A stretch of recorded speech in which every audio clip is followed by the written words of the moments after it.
Salam semangat pagi. Hari ini saya ingin berbagi hal yang saya syukuri 1 minggu yang lalu di hari Sabtu di ibadah hari Sabat.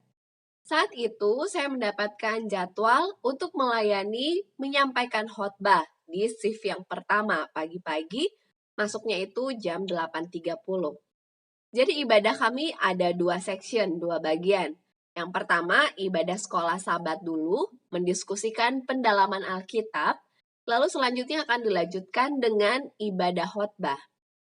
Saat ibadah sekolah Sabat hampir selesai, saya pun diberi kode oleh para diakon dan diakones bahwa ayo Nes siap-siap, karena sebentar lagi sudah mau masuk di ibadah khotbah. Saya pun mengambil Alkitab, buku, dan juga lagu Sion yang saya perlukan. Saya pergi menuju ke ruang persiapan. Di ruang persiapan ada Ibu Pendeta, lalu namboru saya yang akan mendampingi, lalu ada nantulang juga untuk korister. Di ruang persiapan itu kami pun didoakan oleh Ibu Ketua Jemaat. Lalu saya sampaikan, aduh Bu Pendeta gimana ya, saya kok grogi ya? Karena sebentar lagi ibadah khotbah akan dimulai. Saya tuh dari tadi sudah bolak-balik toilet. Lalu Ibu Pendeta menyampaikan, Nes, kamu yang khotbah grogi. Gimana Ibu Pendeta yang protokol juga bolak-balik toilet dari tadi? Dan nantulang serta namboru pun turut menyemangati saya. Pokoknya semangat. Tuhan pasti membantu. Lalu tibalah kami semua partisipan khotbah naik ke atas mimbar. Kami saat itu ibadah di ruang serbaguna di lantai dasar. Karena lantai gereja di atas digunakan untuk shift yang kedua. Dan itu akan berganti sabat demi sabat. Jadi shift 1 di bawah, shift 2 di atas. Nanti sabat berikutnya shift 2 di bawah, shift 1 di atas. Dan masuk di jam yang berbeda juga. Hal itu diputuskan oleh majelis jemaat untuk mencegah adanya berkumpul begitu banyak orang dan juga menghindari penyebaran virus jika saja ada. Jadi kami pun masuk ke atas mimbar di lantai dasar di bawah di ruangan serbaguna. Ada mimbar yang naik sedikit letaknya. Nah, di situ kipas yang ada di atas mimbar itu mati. Jadi tidak berfungsi. Dan suhu kami yang ada di atas mimbar itu cukup panas. Sedangkan jemaat yang ada di bawah, mereka memiliki sirkulasi udara yang baik. Karena di situ banyak sekali jendela, cukup banyak yang dibuka, dan kipas di jemaat pun menyala semua. Jadi sirkulasi udara itu baik. Sedangkan kami yang di atas mimbar cukup kepanasan sehingga namboru di sebelah kiri saya mulai mengipas-ngipas. Dan dia pun berbisik sama saya, aduh Nas, panas sekali ya di sini. Saya juga sudah mulai keringatan, saya termasuk orang yang mudah sekali keringat, udah keluar keringat itu sebesar biji-biji jagung kalau orang lain bilang ya. Saya berusaha untuk memberi tanda kepada suami saya yang di bawah, yang bertugas sebagai diakon untuk bagian sound system. Saya mau kasih tanda begini nanti, nanti kelihatan jemaat kan. Kurang gimana gitu kelihatannya karena kami ada di atas dan nampak sekali oleh jemaat. Lalu saya pun berdoa dalam hati karena saya juga sementara mempersiapkan apa yang mau saya sampaikan nanti setelah ini sudah giliran saya untuk berdiri menyampaikan khotbah.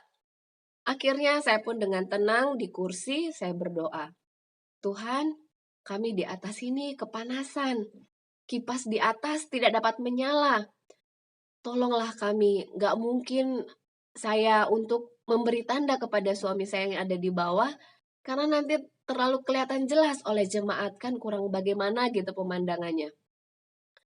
Bolehkah hanya melalui doa singkat ini, di atas mimbar, berkenanlah Tuhan memberikan solusi bagi kami yang kepanasan. Amin.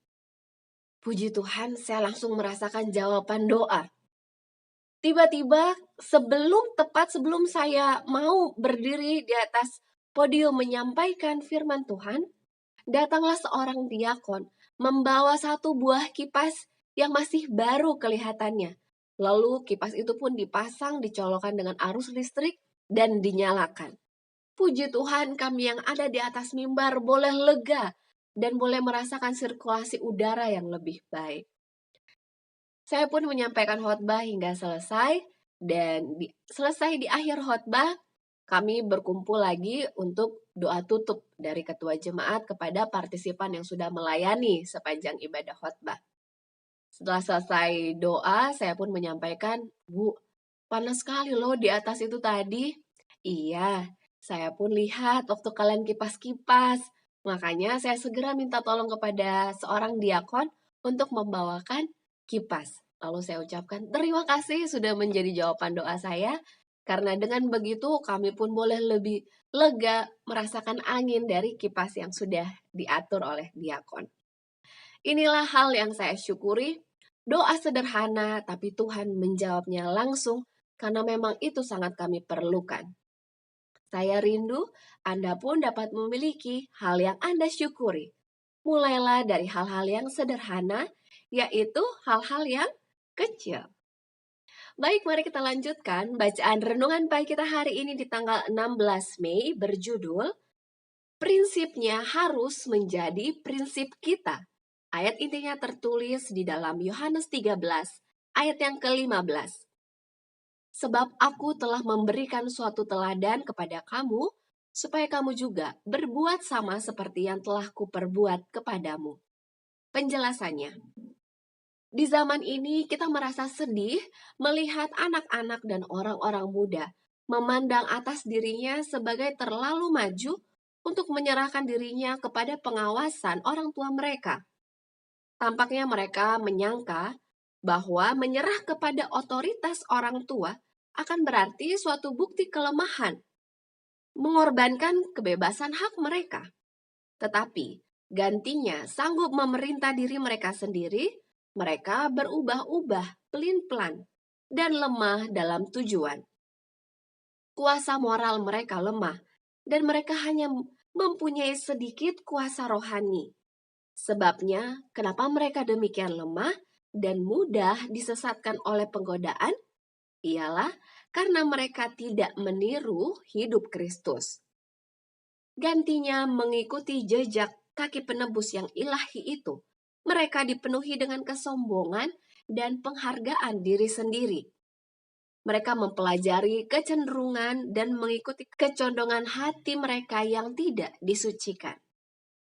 Dalam sesaat, Kristus, membedakan antara yang benar dan yang salah, dan menaruh dosa dalam terang perintah Allah, mengangkat hukum sebagai suatu cermin yang memantulkan terang pada yang salah. Pembedaan yang tajam inilah antara yang benar dan yang salah, yang sering mengusik saudara-saudara Kristus menjadi marah. Namun demikian, segala seruan dan bujukannya, dan kesedihan yang dinyatakan pada wajahnya, menyatakan kasih yang begitu lemah lembut dan sungguh-sungguh bagi mereka, sehingga mereka merasa malu telah menggoda dia agar menyimpang dari rasa keadilan dan kesetiaannya yang begitu keras. Allah akan memiliki suatu umat yang rajin berbuat baik, yang berdiri teguh di tengah-tengah pencemaran zaman yang merosot ini. Akan ada suatu umat yang berpegang teguh pada kekuatan ilahi, sehingga mereka akan tahan terhadap segala penggodaan. Komunikasi yang jahat dalam iklan yang berkobar-kobar boleh jadi berusaha menyentuh perasaan mereka serta merusak pikiran mereka. Namun mereka akan bersatu pada Allah dan malaikat-malaikat, sehingga mereka bersikap seperti orang-orang yang tidak melihat dan tidak mendengar. Orang-orang muda memiliki prinsip yang teguh, sehingga penggodaan-penggodaan yang paling hebat dari iblis tidak akan membuat mereka undur dari kesetiaan mereka. Aplikasinya bagi kita hari ini, khususnya bagi orang-orang muda. Milikilah prinsip yang teguh di dalam kebenaran, karena setan akan terus mencari cara kelemahan-kelemahan kita untuk diusik dan ingin kita jatuh. Tapi jika kita terus setiap hari terpaut dengan Tuhan, khususnya di dalam doa, maka bisa dipastikan kita akan memiliki kekuatan untuk melawan penggodaan. Karena firman Tuhan berkata, lawanlah iblis supaya ia lari daripadamu. Slogan kita awali hari ini dengan renungan pagi. Saya senang kita semua sudah memiliki waktu untuk berdoa, baik itu secara pribadi ataupun mungkin kita sudah mengajak orang lain dalam persekutuan doa, bersama-sama menyampaikan permohonan-permohonan dan ucapan syukur. Jika ada di antara Anda yang ingin turut didoakan, Anda dapat menuliskannya di dalam kolom komentar di bawah ini. Dan saya juga mengajak kepada Anda semua, jika Anda rindu untuk berbagi, menceritakan hal yang Anda syukuri, Anda pun dapat menuliskannya di kolom komentar di bawah ini. Terima kasih banyak. Mari kita lanjutkan bacaan renungan pagi kita esok hari lagi. Sampai jumpa. Tetap jaga kesehatan dan teruslah tolong bawakan saya juga di dalam doa supaya saya lekas pulih dan kembali beraktivitas seperti sedia kala. Sampai jumpa, kiranya Tuhan senantiasa memberkati kita semua. Amin.